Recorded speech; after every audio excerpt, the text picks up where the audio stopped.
Hi friends, junior NTR, Koratala Shiva వీరిద్దరు combination వచ్చిన మొదటి చిత్రం జనతా గ్యారేజ్. ఈ చిత్రం మెసేజ్తో పాటు కమర్షియల్గా మంచి హిట్ అయితే అందుకుందనమాట. ఇప్పుడు వీరిద్దరు కాంబినేషన్లో వస్తున్న రెండవ చిత్రం దేవరా. ఈ చిత్రంపై కూడా మామూలుగా అంచనా లేదనమాట. కొరటాల శివకి మొదటి పాన్ ఇండియా చిత్రం, ఎన్టీఆర్కి వచ్చేసి ఇది రెండవ చిత్రం. మొదటి చిత్రం వచ్చేసి త్రిబులర్ అన్నమాట. అయితే ఈ మూవీ యొక్క గ్లిమ్స్ను రీసెంట్గా రిలీజ్ చేస్తే వాటికి ఎలాంటి రెస్పాన్స్ వచ్చిందో ప్రత్యేకంగా చెప్పనవసరం లేదనమాట. చాలా బ్రహ్మాండంగా రెస్పాన్స్ రావడంతో మంచి బిజినెస్ కూడా జరుగుతుందనమాట. వాస్తవంగా ఈ చిత్రం ఏప్రిల్ 5వ తేదీన రిలీజ్ కావాలి. బట్ షూటింగ్లో సైఫ్ అలీ ఖాన్కి తన యొక్క మోచేతికి సర్జరీ కావడంతో రిలీజ్ డేట్ కాస్త పోస్ట్ పోన్ అయ్యే ఛాన్స్ అయితే ఉంది. వాటికి సంబంధించిన అప్డేట్ అయితే ఇంకా రాలేదు. పోస్ట్ పోన్ అవుతుందా లేదా అన్న దానికి కూడా క్వశ్చన్ మార్క్ అయితే ఉందన్నమాట. దాదాపుగా మోస్ట్లీ పోస్ట్ పోన్ అయ్యే ఛాన్స్ అయితే ఉందన్నమాట. అయితే ఈ చిత్రం ఓవర్సీస్లో బిజినెస్ పరంగా అదిరిపోయే విధంగా బిజినెస్ అయితే జరుపుకుందనమాట.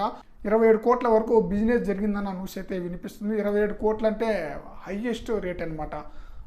ఎన్టీఆర్ సోలోగా రిలీజ్ అయిన లాస్ట్ మూవీ అరవింద సమేత వీరరాఘవ్. ఈ చిత్రం యొక్క ఓవర్సీస్ బిజినెస్ వచ్చేసి 14.4 కోట్లు అనమాట. ఇప్పుడు 27 కోట్లు దేవరా మూవీకి, అంటే డబల్ అయింది అనమాట. దాదాపుగా డబల్ అయింది చెప్పుకోవాలి.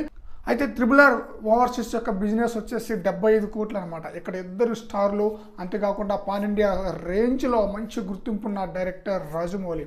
అందువలన ఆ సినిమాకి ఆ స్థాయిలో బిజినెస్ జరుపుకుంటే, ఎన్టీఆర్ సోలోగా ఇంత 27 కోట్ల బిజినెస్ అంటే దేవరా మూవీకి మంచి బిజినెస్ అని చెప్పాలి. కళ్ళు చెదిరే బిజినెస్ అని చెప్పాలి. ఓవర్సీస్లో ఈ చిత్రం క్లీన్ హిట్గా నిలవాలంటే $6 మిలియన్ పైగానే గ్రాస్ కలెక్షన్ రాబట్టాలన్నమాట. ఆ స్థాయిలో కలెక్షన్ రాబడితేనే అక్కడ క్లీన్ హిట్గా నిలుస్తుంది దేవరా మూవీ. మరి చూద్దాం ఈ మూవీ యొక్క రిలీజ్ డేట్ గురించి ఎప్పుడు క్లారిటీ వస్తుందో, ఎప్పుడు ఈ మూవీ రిలీజ్ అవుతుంది అనేది. ఫ్రెండ్స్, ఈ వీడియోపై మీ యొక్క అభిప్రాయాన్ని కామెంట్ సెక్షన్లో తెలియజేయండి ఫ్రెండ్స్.